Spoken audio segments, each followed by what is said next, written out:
Halo semuanya, selamat datang di episode pertama podcast Ngobrol Santai bareng Nurse. Nah, hari ini aku udah ditemenin nih sama nurse berpengalaman, yaitu Nurse Almira. Gimana nih nurse kabarnya? Alhamdulillah baik. Gimana kabarnya Kak? Alhamdulillah baik juga nurse. Oke, sedikit perkenalan ya. Jadi Nurse Almira ini dulunya pernah menjadi perawat di RSUI dan sekarang aktif menjadi seorang konselor laktasi dan MPASI. Begitu ya nurse ya? Oke, jadi nurse hari ini kita mau bacain pertanyaan-pertanyaan yang udah masuk dari para pendengar terkait kesehatan ibu dan anak. Udah siap nih nurse? Oke, ya siap. Oke, kita langsung aja bacain pertanyaan yang pertama ya. Pagi nurse, mau tanya usia bayiku 2 bulan. Apakah memang benar alangkah baiknya selain ASI, bayi juga perlu diberi vitamin seperti minyak ikan atau vitamin D? Oke Kak, jadi kalau menurut IDAI sama AP, vitamin yang penting dikonsumsi untuk bayi usia kurang dari 6 bulan itu salah satunya vitamin D. Vitamin D ini memang sangat penting buat tubuh. Biasanya vitamin D ini diperlukan untuk menjaga daya tahan tubuh, serta menjaga kesehatan tulang. Nah, rekomendasi dari vitamin D ini dikonsumsi sekitar 400 IU untuk anak usia kurang dari 12 bulan. Dan pada anak usia lebih dari 12 bulan itu membutuhkan sekitar 600 IU. Sebenarnya vitamin D ini nggak perlu dari suplemen gitu ya. Bisa juga didapatkan dari sinar matahari. Tapi kalau dari AAP sendiri tidak menyarankan untuk terpapar sinar matahari berlebihan. Kenapa? Karena risiko kanker kulitnya juga cukup tinggi. Jadi rekomendasinya konsumsi suplemen D aja. Untuk minyak ikan sendiri ini memang tidak ada yang menyebutkan secara khusus gitu ya. Kalau harus konsumsi ini, baiknya balik lagi sesuai dengan rekomendasi dari DSA. Wah, oke, noted banget nih ya nurse, makasih ya.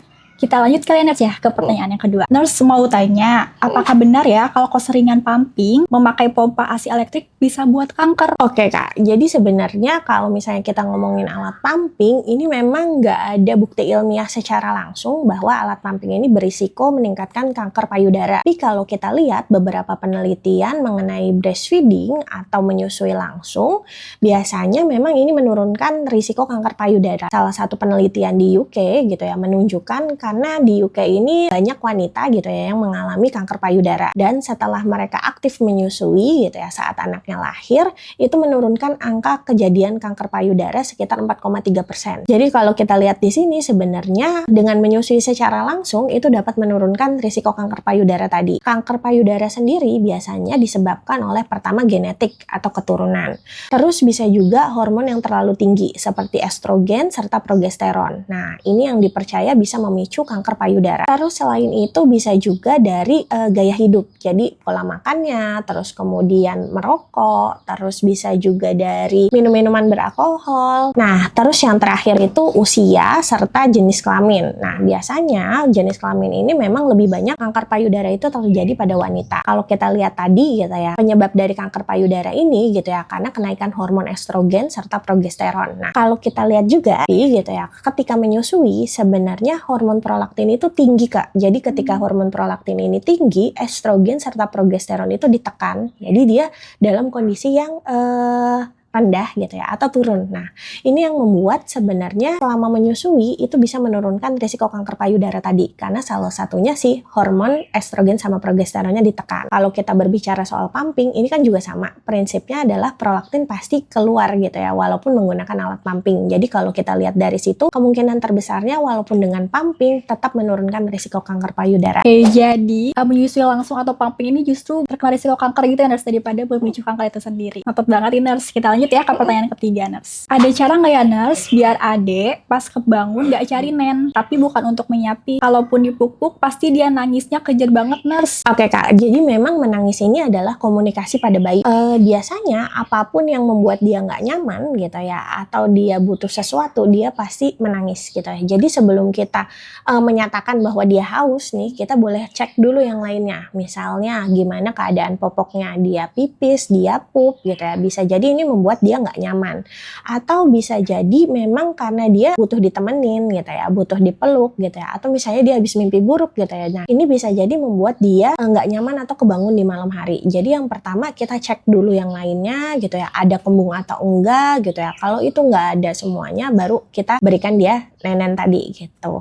Jadi sebelum dikasih nenen tadi gitu ya, kita coba yang lain dulu gitu ya, peluk dulu, tenangin dulu gitu ya. Kalau memang ternyata dia haus, baru kita berikan. Oke, nurse. Oke nurse, berarti emang harus dicari tahu dulu kali ya, kayak faktor apa yang mempengaruhi si bayi ini tuh menangis. Terus kita bisa coba cara-cara lain dulu untuk menenangkannya. Kalau misalnya masih belum tenang, kita baru boleh si nenen gitu ya, atau asi gitu ya nurse ya. Oke, gimana ya? Oke, kita lanjut ya nurse ke pertanyaan selanjutnya. Nurse, anakku usia 9 bulan, BB-nya lagi serak, udah ke DSA, katanya asinya dikurangin kalau bisa pagi, siang, sore, jangan dikasih asi. Jadi biar dia lapar terus. Cuma anakku sekenyang apapun makannya tetap minta nen sebelum tidur, baik pagi, siang ataupun malam. Ada solusinya nggak ya nurse? Oke Kak, jadi sebenarnya gitu ya, memang memasuki usia 9 sampai 11 bulan kebutuhan nutrisi dari anak itu sendiri itu sekitar 50% dari ASI, 50%-nya dari MPASI. Nah, jadi sebenarnya betul banget nih kata DSA-nya gitu ya, kalau kita harus mengurangi ASI-nya juga gitu ya. Jangan sampai anak ini habis makan nyusu. Nah, ini yang mungkin jangan-jangan dia nggak mampu menghabiskan makanannya gitu ya, atau dia fokus sama ngabisin nasinya aja nih gitu. Jadi kita perlu berikan jarak lagi gitu ya, dan jangan lupa untuk terapkan lagi feeding rules gitu ya, atau responsive feeding. Jadi kita membuat adik tuh merasa kenyang gitu ya, terus lapar gitu. Jadi dengan kasih jarak tadi antara makan sama menyusunya gitu. Atau bisa juga memang masuk ke usia 9 sampai 11 bulan ini mungkin nyusu ini cuma diberikan ketika dia akan tidur siang gitu ya, bangun tidur siang sama nanti gitu ya, malam mau tidur malam sama bangun tidur pagi. Jadi sisanya full dengan makan gitu ya. Pagi sarapan gitu ya, terus nanti mungkin jam 9 jam 10 cemilannya gitu ya. Nanti menjelang tidur kasih ASI dulu, atau kalau misalnya masih mau makan siang dulu boleh gitu ya. Nanti bangun tidur setelah makan siang baru minum ASI lagi, sore cemilan, nanti menjelang malam gitu ya di jam 5 atau jam 6 sore bisa makan lagi yang ketiga gitu. Jadi full dengan makan tadi, tapi ada jarak gitu ya antara makan dengan menyusunya. Nurse. Oke, noted banget ya nurse. Kita lanjut ya nurse ke pertanyaan selanjutnya. Usia adik 11 bulan, tapi dia malam full DBF, dan DBF-nya sebagai pengantar tidurnya dia gitu nurse. Ada cara nggak ya nurse biar bayi tidurnya sepanjang malam tuh nyenyak dan nggak cari nen buat ngempeng selama si adik tidur? Oh oke Kak. Jadi sebenarnya masuk usia 11 bulan harusnya tidur malamnya tuh udah lebih panjang. Jadi sebenarnya kita bisa evaluasi dulu nih gimana proses makannya dia waktu pas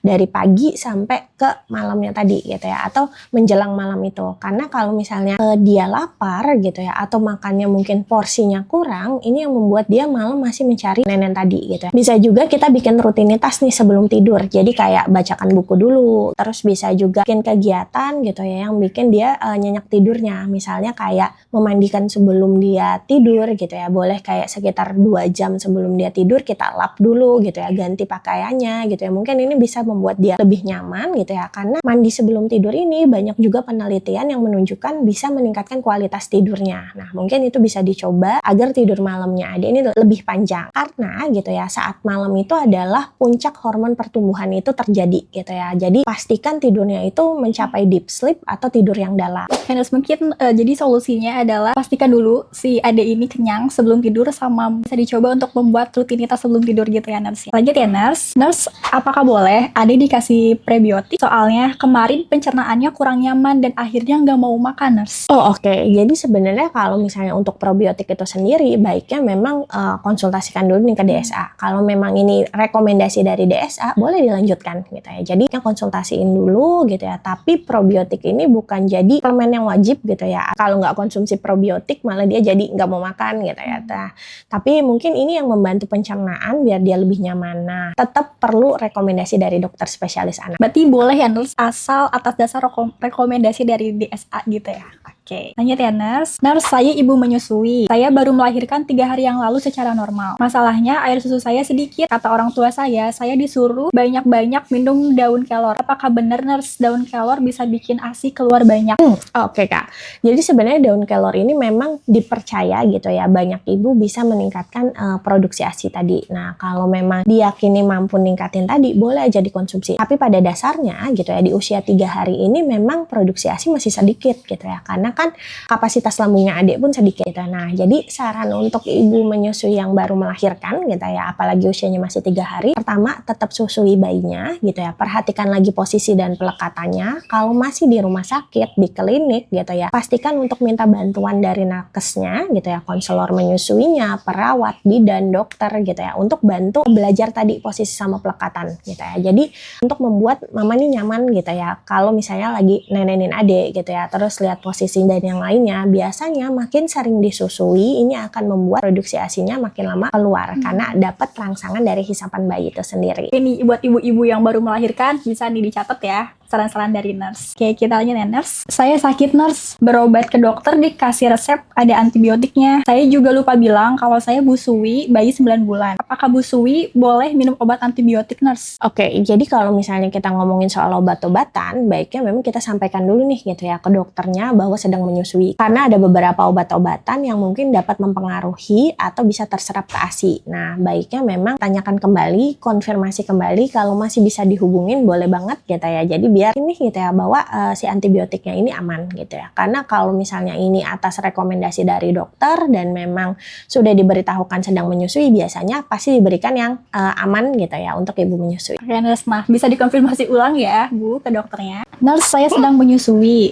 Karena full ASI, kadang istirahat saya nggak cukup dan buat badan saya cepet lelah. Apa ya nurse, vitamin yang bagus biar saya tetap kuat dan semangat dan bisa dibeli di apotek? Biasanya gitu ya, rekomendasi untuk suplemen atau vitamin-vitamin untuk ibu menyusui yang wajib dikonsumsi itu boleh lanjutin kayak waktu pas lagi hamil, terutama kalsium sama vitamin D. Nah, kalsium ini untuk menjaga kesehatan tulangnya mama gitu ya. Terus mungkin biasanya kan ibu menyusui tadi mungkin gampang nyeri sendi, pegel-pegel dan yang lainnya. Bisa jadi karena kekurangan kalsium. Jadi baiknya konsumsi kalsium lagi rutin gitu ya. Terus selanjutnya itu konsumsi vitamin D. Vitamin D ini yang membantu penyerapan kalsium di dalam tubuh serta menjaga daya tahan tubuhnya mama. Selain vitamin D, kalau mau ditambahkan vitamin yang lain boleh seperti vitamin C gitu ya, atau vitamin yang lain gitu ya, itu bisa dikonsumsi gitu. Biasanya ini bantu untuk jaga daya tahan tubuh tadi. Oke nurse, terima kasih ya nurse udah menjawab semua pertanyaan yang masuk ke kita pada hari ini. Para pendengar dan ibu-ibu yang mungkin punya pertanyaan terkait kesehatan ibu dan anak bisa ditulis di kolom komentar atau bisa kirim DM ke Instagram kita di @tanyanurse ya, karena bakal kita pilih dan kita tanyain ke Nurse Almira di episode selanjutnya. Jadi tetap stay tune dan sampai jumpa di episode selanjutnya. Dan jangan lupa like, comment, share, dan subscribe channel YouTube Tanya Nurse ini ya.